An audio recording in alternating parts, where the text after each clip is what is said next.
Buddy Daddies begins with a car chase between a male and the mafia. The two factions split off, but the man leads the gang toward a dead end. The mafia leader tells his employer to keep calm and for his driver to run over the man that chased them down. The driver shoots the leader and reveals themselves to be working with their enemy. The driver happens to be working for an agency. The driver and his partner lead the gentleman to a warehouse to interrogate him. The yellow-haired agent interrogates the employer about some fake jewels he had in his briefcase. The employer tries weaseling his way out of the situation, angering the yellow-haired gentleman's partner. The employer hands them a phone, but the yellow-haired gentleman receives a phone call from someone. We learn that he's named Kazuki. On the phone, a woman informs him that a girl named Miri got a fever and needs him to pick her up. He hangs up the phone and starts yelling at his partner because he was supposed to make sure she was okay before they tackled this mission. The employer tries butting in, resulting in Kazuki's partner shooting him. Kazuki and his partner flee the scene and plan to visit Miri.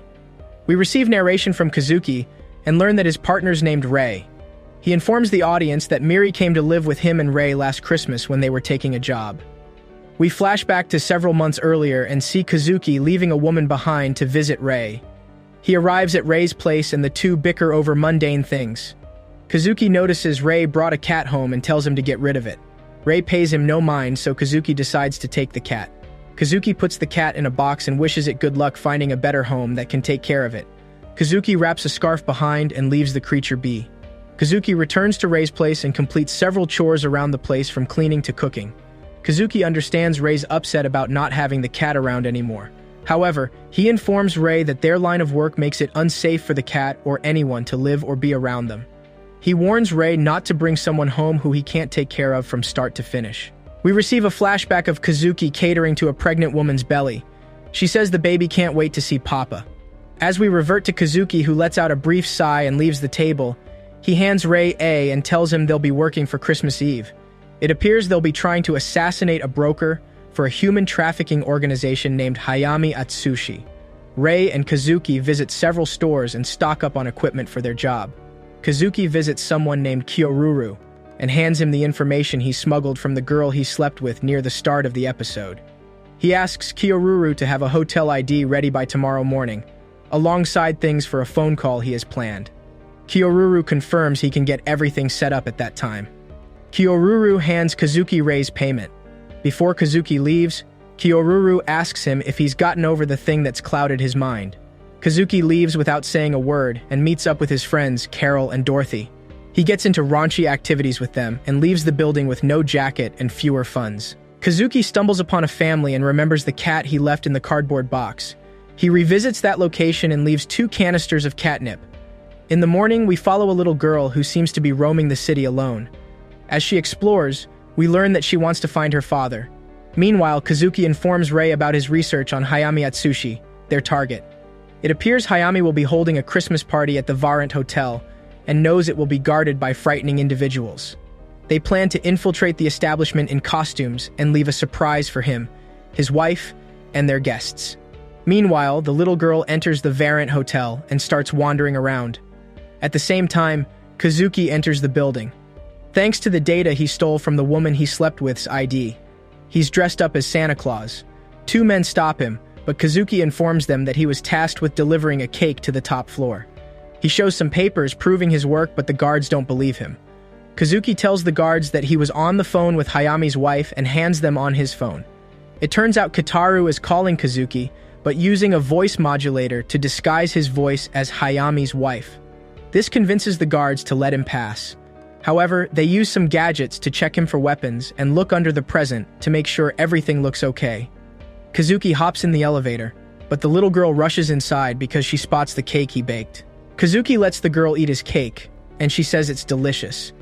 Kazuki's filled with joy because he's happy someone appreciates his cooking.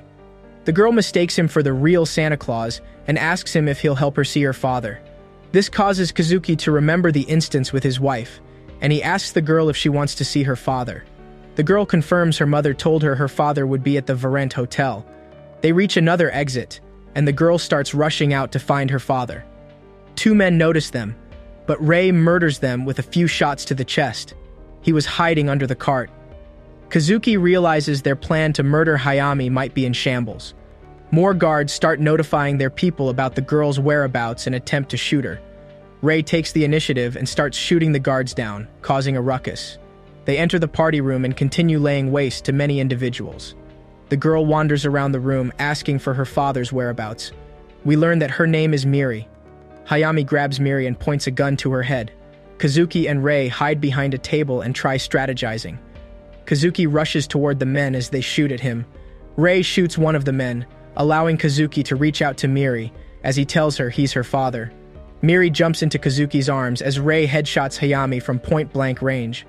Rei shoots an escape route for himself and climbs off the building. Kazuki leaves the establishment with Miri in his arms. Miri's happy to be with her father. Rei and Kazuki drive off to their home, and Kazuki can't help but smile at Miri while she sleeps. Rei ponders why Kazuki couldn't allow him to keep a cat if he can have a kid. Kazuki admits it's not his fault for getting Miri wrapped up in this. Kazuki attending to Miri's need to use the bathroom. After he solves her bathroom issues, Miri starts causing issues in their apartment. Rei wakes up and heads into the living room to see what's happening. Kazuki asks Rei to take care of Miri while he's cooking. She tells him to play some video games with her. Kazuki finishes making breakfast, and everything starts digging into the meal. Kazuki starts reading a letter Miri's mother left for Hayami. In the letter, she tells Hayami that she resents him for abandoning her when she was pregnant, but would like him to take care of Miri. She threatens to tell his new wife about Miri if he doesn't pay back child support. Kazuki suggests that he and Rei return Miri to her mother. Kazuki asks Miri several questions from where she's from to who brought her to town. Despite giving him terrible answers, Miri reveals her full name and age. She hints that her mother works at a singing gig. Kazuki and Rei leave Miri alone in their apartment to visit Kitoru at his hideout. Kitoru is disappointed with their performance during the Hayami assassination mission. He gives them their payment and informs them about a new job he wants them to tackle. Kazuki and Rei accept the task and leave. A strange man in a business suit named Ajino Ryo visits Kitoru's place, hands him some paper and tells him to inform him of any available opportunities in the future. Kazuki and Rei return home and realize their place has been ransacked. They hear a noise upstairs and investigate. They find Miri hiding under a table. She reveals herself and points a gun at Kazuki, startling him. Rei tells him it's not loaded. During dinner, Kazuki researches information about their next target. He's a drug kingpin with a riled-up gang and loves spending time in his mansion. Rei suggests rushing to the place, but Kazuki reminds him that it's best not to cause another scene again. Miri approaches Kazuki and says, her mom makes better hamburger steak than him, crushing his spirit. She taunts Kazuki and asks him to play hide-and-seek with him again. Although Miri annoys Kazuki, her scheme helps him develop a strategy for their mission. Kazuki and Rei gather their materials and plan to head for their mission. Kazuki tries bribing Miri with snacks to let them attend it alone. However, she starts causing a scene, forcing them to bring her along.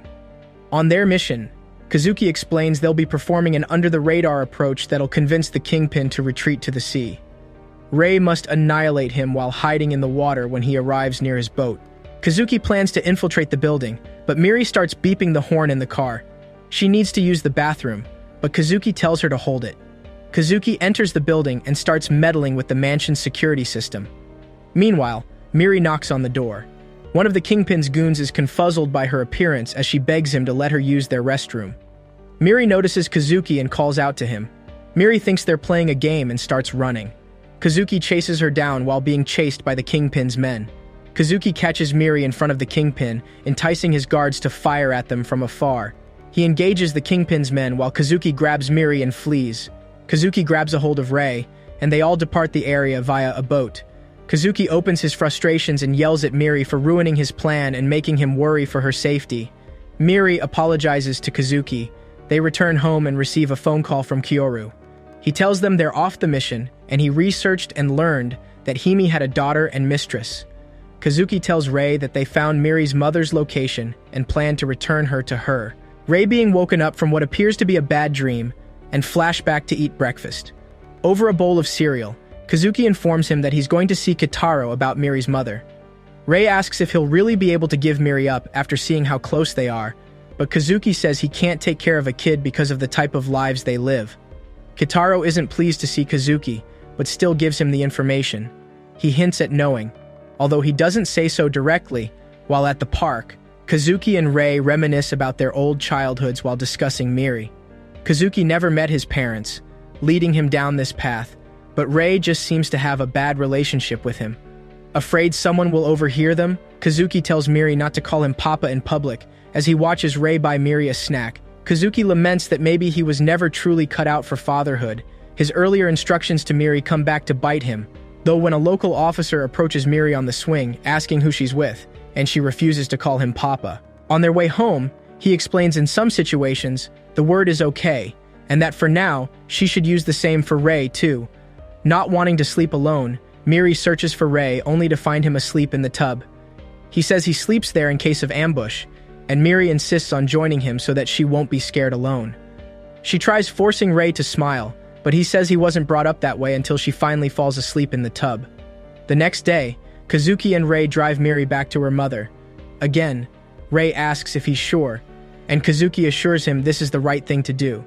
Still, when they get to the correct city, Kazuki goes ahead to check out the mother's place of work first, leaving Rei and Miri alone in the car. He finds her practicing inside a club, and as he goes to ask about Miri, they're both attacked by her boyfriend/bar manager. Kazuki easily gets the upper hand, causing the man to run out of the bar. This upsets Miri's mother, but she offers to treat the cut on Kazuki's face anyway. Miri forces Rei to take her to a nearby park, forcing him to play with her. He asks her why she insists on referring to Kazuki as Papa and not her real father, but she replies that a Papa is the person who saves you when you're in trouble. This causes Rei to think back to his own father, who used to ruthlessly train him for his future with questionable tactics and preferred to be called boss. As he comes to, Rei realizes he has lost sight of Miri. Back at the bar, Kazuki mentions Miri, causing Miri's mother to think he came here on her birth father's behalf. When he says he took Miri in, her mother tells him it does not matter as she and her daughter are no longer anything to one another. As Kazuki grows upset, Miri's mother reveals that she was taken advantage of when she conceived Miri, and the child was never wanted. She admits how much she could not stand her daughter's pleasant nature, causing Rei to scold her more, but she only laughs at him for not understanding. She says she was never interested in having a family, no matter how much he tries to convince her that sacrificing yourself is one of the joys of parenthood. It's always the ones with the loftiest ideals who bring the greatest misfortune to their families, she warns him, prompting a flashback in Kazuki's mind to a terrible explosion. As she grows more frustrated, Kazuki leaves after dropping his business card on the table. Rei searches for Miri, finally spotting her speaking with a couple of police officers who think she's lost. He hides behind a tree, about to let them take her in when she calls out to be saved by her papa. He turns around then, goes to the police, and introduces himself as such, which surprises and delights Miri as she runs into his arms. On their way back to the car, they meet up with Kazuki. Miri runs into his arms, excited to tell him about spending the day playing with Papa Rei. Rei wonders what's next, and Kazuki says they should grab dinner on the way home, confirming it will be a dinner for 3. Miri trying to help with various activities around the house, like cleaning or watering plants, only to mess them up. Exhausted, Kazuki and Rei take her to the park, where they see a daycare van, sparking an idea. They begin calling nearby schools, but none seem to be accepting new students. After having no luck, Kazuki and Rei take Miri to the government office to get assistance enrolling her in school. They are told that after filling out the necessary documents, Miri should be able to start school relatively soon. At home, Kazuki stresses over providing government documents as an assassin. When Miri begins to cry about not going to daycare, Kazuki settles on getting forged documents instead. While they await official acceptance, they decide to look at daycares. In the first interview, Miri overshares everything from the forgeries to the guns, forcing Kazuki and Rei to cut it short. They instruct her to let them do all of the talking the subsequent interviews. During the next interview, the instructors are more interested in talking to Miri about her 2 fathers. She praises them, adding that they don't do any bad business at all. Kazuki quickly covers their tracks, saying they are something like city cleaners. When the instructors tell them that they'll do anything to help ease their burden, they realize that Miri has been accepted into the school. Kazuki, Rei, and Miri take a trip store to pick up everything she needs for daycare. Kazuki explains to Rei the importance of making a good first impression and establishing dominance amongst ordinary people or people who did not grow up wealthy and essentially out of touch, like Rei. His solution, as someone who grew up lacking, is to load up on name brands to impress the other adults. They buy an excessive amount of supplies and struggle when they realize they are now required to label them all. On Miri's first day, the trio shows up quite overdressed, attracting the attention of the other female parents. They're given a tour of the building as the instructor explains the various things that are expected of parents. Things seem fine until Kazuki and Rei leave, and Miri struggles to get the other children to include her. When Kazuki and Rei pick her up later, asking how her day went, Miri replies that she does not know yet. As Miri continues to attend daycare, she seems to enjoy herself less and less every time Kazuki comes to pick her up. He shows up early one evening and observes Miri sitting alone. When the instructor, Miss Anna, approaches him, she tells him that her clothes make her stand out too much and suggests a different store with much cheaper clothing. Kazuki sends her to school in a more normal outfit and sticks around for a while to help her attract friends. Thank you for watching. If you enjoyed this video and want to see a part 2, then leave a comment. Also, don't forget to like and subscribe if you want to see more content like this. Take care.